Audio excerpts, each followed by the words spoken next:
Hello students, college शिक्षा विभाग राजस्थान द्वारा विद्यार्थियों में विषय पर ज्ञानवर्धन अकादमिक समस्या समाधान और समय के रचनात्मक उपयोग हेतु ज्ञान दूत कार्यक्रम 2.0 चलाया जा रहा है, जिसमें आप विद्यार्थियों के लिए सभी विषयों से संबंधित ई कंटेंट निर्माण और कक्षाओं का लाइव प्रोग्राम चलाया जा रहा है। इसी कड़ी में मैं समाजशास्त्र विषय से डॉक्टर पूनम बजाज आज आपके साथ जो विषय लेकर आई हूँ वह है संस्कृति और उसके संवर्धन के सिद्धांत, कल्चर एंड इट्स थ्योरी। हम बात करें संस्कृति शब्द की, तो संस्कृति शब्द बना है संस्कार से, जिसका अर्थ होता है कुछ कृत्यों की पूर्ति करना। विभिन्न संस्कारों के द्वारा सामूहिक जीवन के उद्देश्यों की प्राप्ति करना। परिमार्जन की प्रक्रिया संस्कारों को संपन्न करके ही एक मानव जो है वो सामाजिक प्राणी बनता है। जब मानव जन्म लेता है तो वह केवल एक हाड़ मांस का प्राणी होता है, लेकिन वह संस्कृति के द्वारा एक सामाजिक प्राणी के रूप में प्रवृत्त होता है। अगर हम देखें तो हॉबल ने कहा है कि संस्कृति जो है वो एक अनोखी मानवीय घटना है। संस्कृति के अभाव में मानव को पशु से श्रेष्ठ नहीं माना जा सकता और संस्कृति मानव की श्रेष्ठतम धरोहर मानी जाती है। हम यह देखते हैं कि यदि मानव से उसकी संस्कृति छीन ली जाए तो जो कुछ शेष बचता है वह पशुओं के समान एक प्राणी ही रहता है। मानव ने संस्कृति का विकास क्यों किया? इसका कारण यह है कि मनुष्य में कुछ ऐसी विशेषताएं शारीरिक और मानसिक पाई जाती हैं जो पशुओं में नहीं पाई जाती। मानव संस्कृति के निर्माता के रूप में जब हमें दिखाई देता है तो यह हम लेस्ली वाइट द्वारा बताई हुई 5 विशेषताओं की चर्चा करते हैं कि मनुष्य जो है वह सीधे खड़े होने की क्षमता रखता है, अर्थात मानव ही एकमात्र ऐसा प्राणी है कि वह सीधा खड़ा हो सकता है और अपने दोनों पाँव से चलने फिरने का काम ले सकता है और हाथों की सहायता से अन्य कार्य कर सकता है। मनुष्य के पास स्वतंत्रता पूर्वक घुमाए जा सकने वाले हाथ हैं, जिससे कि वह कोई भी कार्य कर सकता है। उसके हाथ की बनावट में अंगूठे की एक विशेष स्थिति है, जिसके कारण किसी भी वस्तु को पकड़ना सरल हो जाता है और अपने हाथों के कारण वह अनोखे निर्माण कार्यों को कर सका है और कर सकता है। जैसे अनेक कल कारखानों, यंत्रों, भवनों और कलाकृतियों का निर्माण जो है, लेखन कार्य का जो कार्य है वह अपने हाथों द्वारा मानव ने किया है। तीसरी विशेषता के रूप में लेस्ली वाइट कहते हैं कि तीक्ष्ण और केंद्रित की जाने वाली दृष्टि जो है वो मानव के पास है, जिससे कि वह लंबे समय तक अवलोकन का कार्य कर सकता है और इस अवलोकन के आधार पर ही उसने ज्ञान और विज्ञान का विकास किया है। मानव के पास एक मेधावी मस्तिष्क है, जिससे कि वह तर्क कर सकता है, विचार कर सकता है और एक क्रियाशील प्राणी के रूप में कार्य करता है। मानव प्रतीकों के निर्माण की क्षमता रखता है। मानव द्वारा संस्कृति निर्माण को संभव बनाने में उसके द्वारा उपयोग में लाए जाने वाले प्रतीक और भाषाओं का अमूल्य योगदान रहा है। तो इस प्रकार से हम देखते हैं कि मानव जो है वो संस्कृति के निर्माता के रूप में हमारे सामने आता है। जब हम संस्कृति के मानव शास्त्रीय अर्थ को देखते हैं तो मानव शास्त्र में संस्कृति शब्द का प्रयोग हमें सामान्य अर्थों से अलग दिखाई देता है। मजूमदार और मदान कहते हैं कि लोगों के जीवन जीने का ढंग ही संस्कृति है, जबकि टायलर मानते हैं कि संस्कृति वह जटिल समग्रता यानी कि कॉम्प्लेक्स होल है, जिसमें ज्ञान, विश्वास, कला, आचार, कानून, प्रथा और ऐसी अन्य क्षमताओं और आदतों का समावेश है जो मनुष्य समाज का एक सदस्य होने के नाते प्राप्त करता है। यहाँ पर संस्कृति को टायलर सामाजिक विरासत, सोशल हेरिटेज के रूप में देखते हैं। जब हम बिटने की परिभाषा को देखते हैं तो वे कहते हैं कि संस्कृति जो है वह कृषि के उत्पादक, एग्रोफैक्ट, मानसिक तथ्यों, मेंटिफैक्ट्स, प्राविधिक तथ्यों, आर्टिफैक्ट्स और सामाजिक तथ्यों, सोशियोफैक्ट्स से मिलकर बनी है। तो इस प्रकार से संस्कृति में समाज के भीतर व्यक्तियों के प्राप्त या बनाए गए व्यवहार और विचारों के साथ साथ बौद्धिक, कलात्मक, सामाजिक आदर्श इत्यादि आते हैं। जब हम रेडफील्ड की परिभाषा देखते हैं तो वे कहते हैं कि संस्कृति जो है वो परिपाटीगत अर्थों का कुल योग है जो कि प्राविधिक तथ्यों, सामाजिक संरचना और लक्षणों में पाई जाती है। हर्स्कोविट्ज़ कहते हैं कि संस्कृति पर्यावरण का मानव निर्मित भाग है। Culture is the man made part of environment. तो इस प्रकार से हम यह देखते हैं कि अलग अलग मानव शास्त्रियों ने हमें अलग अलग रूप से संस्कृति को समझाने का प्रयास किया है। संस्कृति की कोई भी सर्वमान्य परिभाषा नहीं दी गई है। वास्तव में देखा जाए तो संस्कृति शब्द इतना जटिल और विस्तृत है कि एक सर्वमान्य परिभाषा दी भी नहीं जा सकती। एक समाज विशेष के संपूर्ण व्यवहार प्रतिमानों या समग्र जीवन विधि को संस्कृति के नाम से पुकारा जा सकता है। अर्थात संस्कृति के अंतर्गत वह सभी विचार और व्यवहार आ जाते हैं जो संरचनात्मक अंतःक्रिया द्वारा व्यक्तियों को प्राप्त होते हैं। अर्थात मानव बोलने से, हाव भाव से, उदाहरणों से इन्हें प्राप्त करता है, ना कि वंशानुक्रम द्वारा। अर्थात मनुष्य जो है वो संस्कृति में जन्म लेता है, संस्कृति को साथ लेकर जन्म नहीं लेता है। और मानव ने अपनी आवश्यकताओं की पूर्ति के लिए जिन भी भौतिक और अभौतिक वस्तुओं का निर्माण या विकास किया है वे सारी की सारी संस्कृति के अंतर्गत आती हैं। हम देखते हैं कि संस्कृति मानव निर्मित है, यह सीखी जाती है, हस्तांतरित की जाती है। प्रत्येक समाज की एक विशिष्ट संस्कृति होती है। संस्कृति में सामाजिक गुण निहित होता है और संस्कृति मानवीय आवश्यकताओं की पूर्ति कर सकती है। जब हम संस्कृति की इतनी सारी विशेषताओं को देखते हैं तो संस्कृति की प्रमुख विशेषताओं में हम देखते हैं कि यह super individual and super organic both इसको कहा जाता है। जब हम अधिव्यक्ति की बात करते हैं तो हम समझते हैं कि संस्कृति का निर्माण किसी व्यक्ति विशेष द्वारा नहीं किया गया है और व्यक्ति जो है वो संस्कृति के एक भाग का ही उपयोग कर पाता है, संपूर्ण का नहीं। संस्कृति का निर्माण संपूर्ण समूह द्वारा होता है। कभी कभी ऐसा लगता है कि कुछ महान लोग जो है वो संस्कृति में परिवर्तन लाते हैं, उनके पुराने मूल्यों और विचारों में परिवर्तन लाते हैं, नवीन विचार हमारे सामने लेकर आते हैं। लेकिन जब हम गहराई से देखते हैं तो वह नवीन विचार भी उन पुराने विचारों या उसी समाज से ग्रहण किए हुए होते हैं। तो व्यक्ति संपूर्ण संस्कृति का निर्माता नहीं हो सकता, वह उसमें अपना कुछ योगदान ही देता है और प्रत्येक व्यक्ति पर उसकी संस्कृति का प्रभाव होता ही है। इस प्रकार से व्यक्ति यह दावा नहीं कर सकता कि कोई भी आविष्कार उसी की ही देन है। प्रत्येक संस्कृति का निर्माण, विकास, विस्तार और परिमार्जन होता रहता है, जिन्हें रोकने या वश में करने की क्षमता किसी भी व्यक्ति विशेष में नहीं होती। तो इस प्रकार हम देखते हैं कि संस्कृति जो है वह अधिव्यक्तिक कहलाती है, सुपर इंडिविजुअल व्यक्ति से ऊपर की चीज कहलाती है। दूसरी बात जो है वो संस्कृति की अधिसावयवी प्रकृति का उल्लेख किया गया है। यहाँ पर इसका उल्लेख हर्बर्ट स्पेंसर और लिपर्ट ने किया।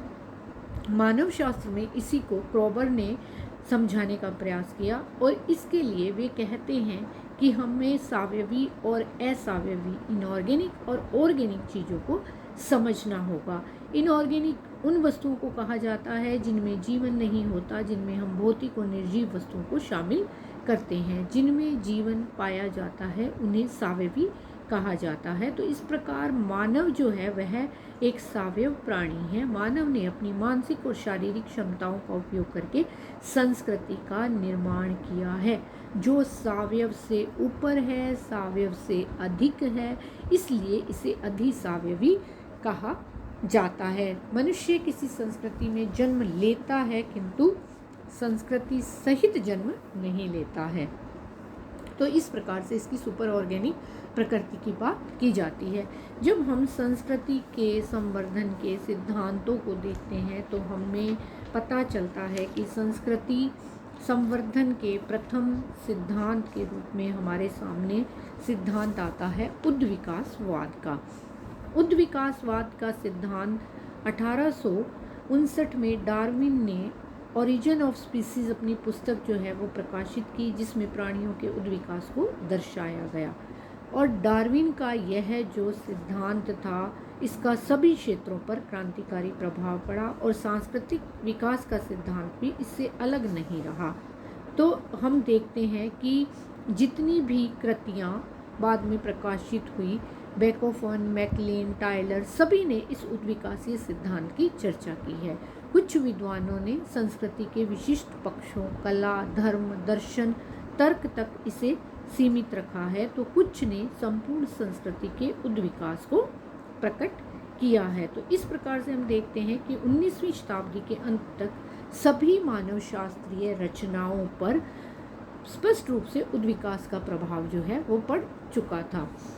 प्रारंभिक जो उद्विकासवादी थे, उनका मानना था कि संस्कृति का संवर्धन एक सीधी जटिल रेखा के रूप में निश्चित क्रम में होता है। और हम यह भी देखते हैं कि विश्व की सभी संस्कृतियां जो है वो सुनिश्चित स्तरों से आगे की ओर चलती हैं, सरलता से जटिलता की ओर, समानता से असमानता की ओर, अनिश्चितता से निश्चितता की ओर। और जब हम यह देखते हैं कि ये सारी की सारी चीज़ें, भाषा, धर्म, परिवार, विवाह या संपूर्ण समाज, सब में हम उद्विकास के इस क्रम को देख सकते हैं। विभिन्न स्थानों पर समान सांस्कृतिक तत्व और संकुल क्यों पाए जाते हैं, इसका उत्तर विकासवादी मानव की सामाजिक एकता, यूनिटी ऑफ मैनकाइंड के आधार पर देते हैं कि यदि मनुष्य को एक समान पर्यावरण मिले तो वे एक समान रूप से सोचेंगे। पर्यावरण की जो भिन्नता है वो उनके विचारों में हमें दिखाई देती है और विभिन्न रूपों में दिखाई देती है। तो समान परिस्थितियों में मनुष्य ने समान ही व्यवहार या क्रियाएं की हैं।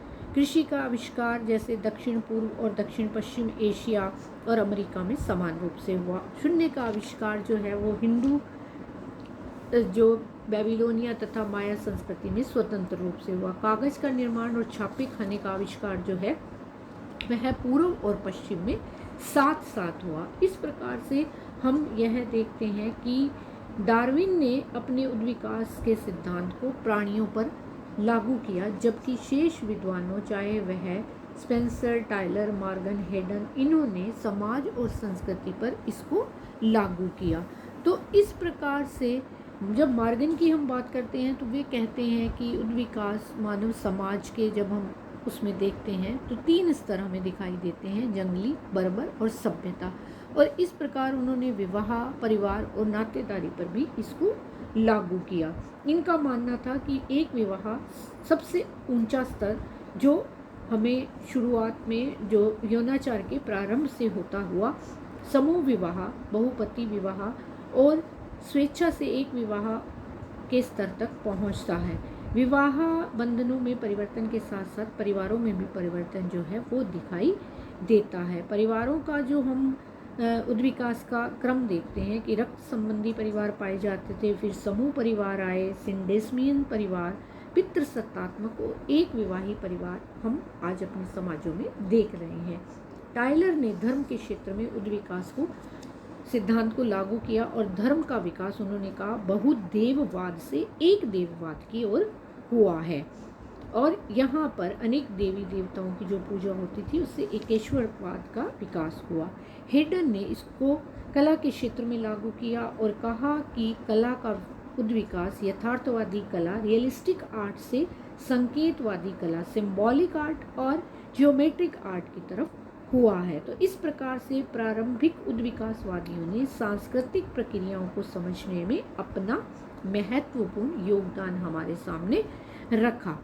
जब हम ये देखते हैं कि इस सिद्धांत का क्रिटिसिज्म किस प्रकार से होता है, तो बहुत सारे विद्वान यह मानते हैं कि मानसिक एकता की बात जो है वो स्वीकार्य नहीं है और इसके स्थान पर वे प्रसार को अधिक महत्व देते हैं। और इस प्रकार इन कमियों को दूर करने के लिए हमारे सामने आता है नव उद्विकासवाद। नव उद्विकासवाद के जो प्रवर्तक थे वो हैं लेस्ली वाइट और स्टीवर्ट। ये कहते हैं कि उद्विकास एक सीधी रेखा के रूप में ना होकर पैराबोलिक कर्व के रूप में होता है, यानी कोई भी संस्था जो है वो एक विशिष्ट रूप में प्रारंभ होती है और धीरे धीरे वह उसकी विपरीत दिशा की ओर विकसित होती है।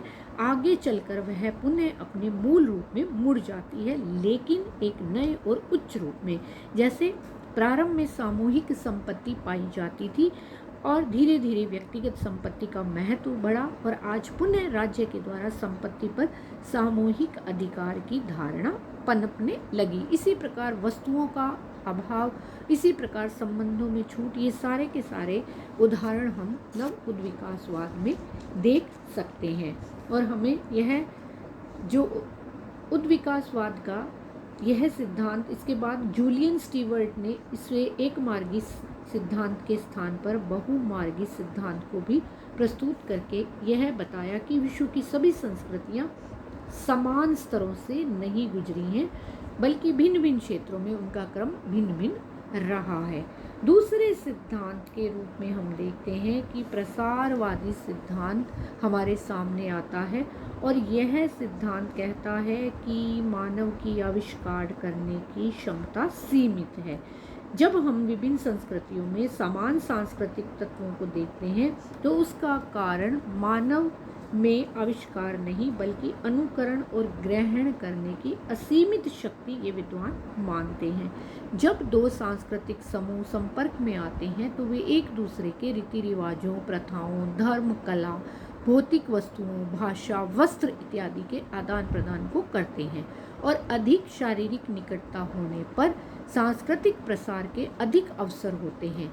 एक सांस्कृतिक तत्व दूसरे स्थान पर फैलते हैं, यही जो है प्रसारवादी संप्रदाय कहलाता है।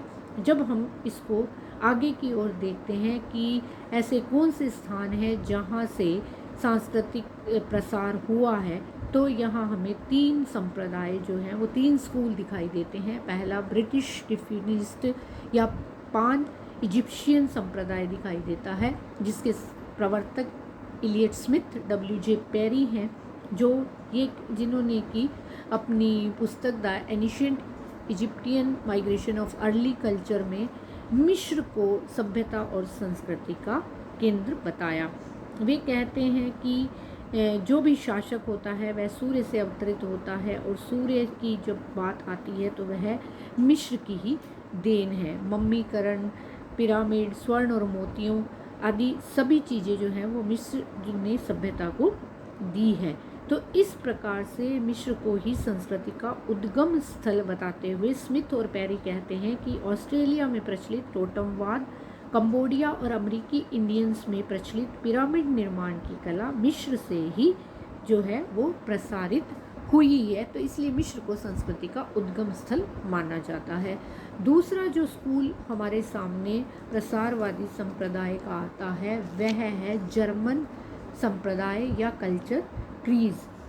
फादर शिमिट, एंकरमैन, ग्रेबनर आदि इसके जो हैं प्रवर्तक रहे हैं और वे ये कहते हैं कि सांस्कृतिक चक्र या सांस्कृतिक घेरा जो है वह संस्कृति का प्रसार करता है और इसमें किसी एक स्थान पर संस्कृति का उद्गम नहीं होता, बल्कि उनकी मान्यता है कि भिन्न भिन्न स्थानों पर संस्कृति का जन्म हुआ और फिर उसका अलग अलग स्थानों पर प्रसार हुआ। जबकि अमेरिकन प्रसारवादी जो संप्रदाय है जिसके प्रवर्तक फ्रेंच बोआस और क्लार्क विस्लर रहे हैं, उन्होंने कहा कि उत्तरी अमेरिका जो है वो संस्कृति का केंद्र रहा और वहाँ से इसका प्रसार हुआ। उन्होंने अपने उदाहरण में यह बताया कि उत्तरी अमेरिका में विभिन्न सांस्कृतिक क्षेत्रों में हमने इसे विभक्त करके वहाँ की खाद्य सामग्री, धर्म, सामाजिक संगठन, गृह निर्माण, कला आदि का अध्ययन किया और एक क्षेत्र से दूसरे क्षेत्र में प्रसार का उल्लेख किया। इनका मानना था कि विशिष्ट सांस्कृतिक तत्वों का जन्म उस संस्कृति के केंद्र में होता है और धीरे धीरे वह बाहर की ओर फैलने लगता है। तो इस प्रकार संस्कृति के प्रसारवादी सिद्धांत को विभिन्न विद्वानों ने समझाया। जब हम इसके तीसरे सिद्धांत की ओर चलते हैं तो यह आता है प्रकार्यवाद का सिद्धांत, फंक्शनलिज्म।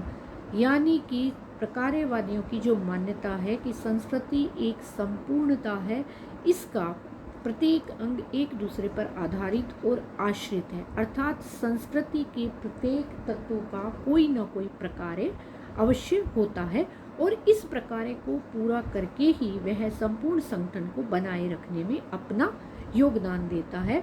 सर्वप्रथम दुर्खिम ने प्रकार्यवाद की जो बात है वह की थी और उन्होंने कहा कि प्रत्येक तत्व जो प्रकार्य करता है वह उसके योगदान को ही समझा जाए।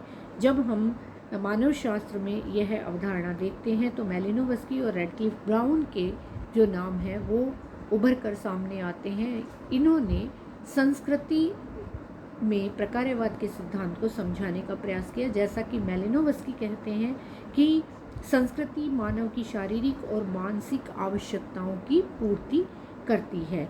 मनुष्य का अस्तित्व बनाए रखने के लिए उसकी प्राणीशास्त्रीय और सामाजिक आवश्यकताओं की पूर्ति आवश्यक हो जाती है और मैलिनोवस्की मानव की 7 मूलभूत आवश्यकताओं का जिक्र करते हैं। वे कहते हैं कि शारीरिक पोषक, उत्पादक, शारीरिक सुख, सुरक्षा, गति, वृद्धि और स्वास्थ्य संबंधी आवश्यकताओं की पूर्ति के लिए ही मानव ने संस्कृति का विकास किया है। अतः संस्कृति मानवीय आवश्यकताओं की पूर्ति का एक साधन है और संस्कृति का प्रत्येक तत्व मानव की किसी न किसी आवश्यकता की पूर्ति के लिए बना हुआ है। जब हम रेडक्लिफ ब्राउन की बात करते हैं तो वे कहते हैं, और उन्होंने यह प्रकार्यवादी धारणा जो है वो प्राणी शास्त्र से ली है। वे कहते हैं कि एक प्राणी की संरचना कई कोशिकाओं से मिलकर या अंगों से मिलकर बनती है और इन अंगों द्वारा शरीर को जीवित रखने के लिए किया गया योगदान ही इनका प्रकार्य कहलाता है। और यही बात हम समाज के लिए भी लागू कर सकते हैं, क्योंकि समाज की संरचना व्यक्तियों के पदों यानी उनके पदों जो उन्होंने स्टेटस ग्रहण कर रखा है और उनके कार्यों से बनी हुई है, जो उनको रोल दिए हुए हैं। तो इससे समाज की एक स्ट्रक्चर बनती है। संपूर्ण सामाजिक संरचना की निरंतरता बनाए रखने के लिए विभिन्न सामाजिक इकाइयों द्वारा दिया जाने वाला योगदान सामाजिक प्रकार्य कहलाता है। इनके दोनों के प्रकार्यवादी विचारों में मूल अंतर यह है कि मैलिनोवस्की के अनुसार संस्कृति की उपयोगिता यह है कि वह मानव की प्राणीशास्त्रीय आवश्यकताओं की पूर्ति करता है, जबकि रेडक्लिफ ब्राउन कहते हैं कि संस्कृति के संगठन का आधार ही समाज है। जब हम गहराई से देखते हैं तो इन दोनों ही बातों में हमें एक जैसी बातें नजर आती हैं, यानी बिना व्यक्तियों के समाज का और बिना समाज के व्यक्तियों का कोई अस्तित्व नहीं है। दोनों एक दूसरे के पूरक माने गए हैं। अन्य सिद्धांतों के रूप में हम देखते हैं पर संस्कृति ग्रहण, यानी एक संस्कृति से दूसरी संस्कृति के तत्वों को ग्रहण कर लेना, नवाचार, एक संस्कृति द्वारा नए तत्वों को अपना लेना। फिर हम संस्कृति के समरूपनात्मक दृष्टिकोण की तरफ चलते हैं, जिसको कि रूथ बेनेटिक ने सांस्कृतिक प्रतिमानों की अवधारणा को स्पष्ट करने के लिए दिया। उन्होंने कहा कि हमें कई बार अनेक संस्कृतियों में सांस्कृतिक तत्वों की समानता देखने को मिलती है, जबकि उनके प्रतिमानों में अंतर होता है। तो वे कहते हैं कि प्रत्येक संस्कृति का किसी न किसी दिशा में झुकाव होता है, जिसे वे संस्कृति की आत्मा कहकर बताती हैं। यह आत्मा अपोलोनियन और डायोनिशियन 2 प्रकार की वे बताती हैं और वे कहती हैं कि जिस प्रकार की यह होती है, जैसे अपोलोनियन संस्कृति में शांति और सुव्यवस्था को महत्व दिया जाता है। न्यू मैक्सिको का वे उदाहरण देती है। वहाँ की प्यूबलो संस्कृति को बेनेडिक्ट अपोलोनियन संस्कृति का प्रतिनिधि मानती है कि वहाँ के लोग बहुत शांतिपूर्ण ढंग से रहते हैं, जबकि जब वो डायोनिशियन संस्कृति की बात करती हैं और वे डोबो और इंडोनेशिया की अलोरेंस जो है संस्कृतियों की बात करती हैं, जहाँ डायोनिशियन की प्रधानता है, तो वहाँ पर व्यक्ति अपने व्यक्तिगत मूल्यों को सामाजिक मूल्यों की तुलना में अधिक महत्व देता है। अनुशासन और व्यवस्था का अभाव है और लोग घमंडी और झगड़ालू हैं। तो इस प्रकार से हमें दोनों जो संस्कृतियाँ हैं उनकी जो आत्मा है, उनकी विशेषताएं हमें दिखाई देती हैं। तो इस प्रकार हमें संस्कृति विशेष के लोगों का पता चल जाता है। सांस्कृतिक एकीकरण को प्रकट करने के लिए रेडफील्ड ने स्टाइल ऑफ लाइफ की अवधारणा दी। उन्होंने कहा कि प्रत्येक संस्कृति में रहन सहन और सोच विचार का एक विशिष्ट ढंग होता है जिससे सारी संस्कृति प्रभावित होती है। ल्यात्मक दृष्टिकोण की ओर जब हम बढ़ते हैं तो हम देखते हैं कि मॉरिस ऑपलर यह कहते हैं कि जो रूथ बेनेडिक्ट ने हमें संस्कृति का समरूपनात्मक सिद्धांत दिया, ये दो प्रकार की संस्कृतियां नहीं बल्कि अनेक प्रकार की होती हैं और प्रत्येक संस्कृति में मनुष्य के व्यवहारों में भिन्नता दिखाई देती है क्योंकि हर संस्कृति की अपनी एक विशेषता होती है। तो इस प्रकार से हम देखते हैं कि सभी सिद्धांत संस्कृति के संवर्धन की बात करते हैं और संस्कृति चूंकि जीवन जीने का ढंग है तो प्रत्येक समाज की संस्कृति उस समाज विशेष की ही बात करती है, जहाँ पर हम उस समाज के लोगों के रहन सहन, उनके जीवन जीने के ढंग के रूप में उस संस्कृति को देख सकते हैं और उस संस्कृति की विशेषताओं के साथ उसको जोड़कर समझा सकते हैं। धन्यवाद।